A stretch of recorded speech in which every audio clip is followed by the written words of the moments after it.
onu fazu poraza, ali onda preokret, treća runda. Da, Feniks, da. Ajde mi kratko prokomentariši kako je izgledala ova runda u momentima kada ostaje 15 sekundi do kraja, si pomišljao, dobijam, gubim.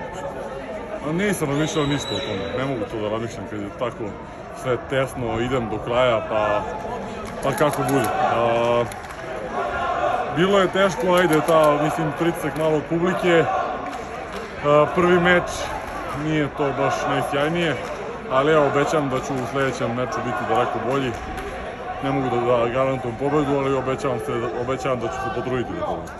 Je li bila frka kad je nastala verbalna? Ne, nemam problem s tim, navikao sam manje više na to. Samo onako imam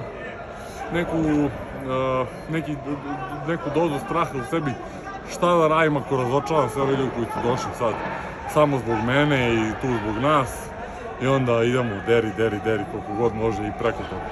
Već sam te pitala, jednom si analizirao svog protivnika, odnosno žreb, rekao si da nisi to radiš pred meč.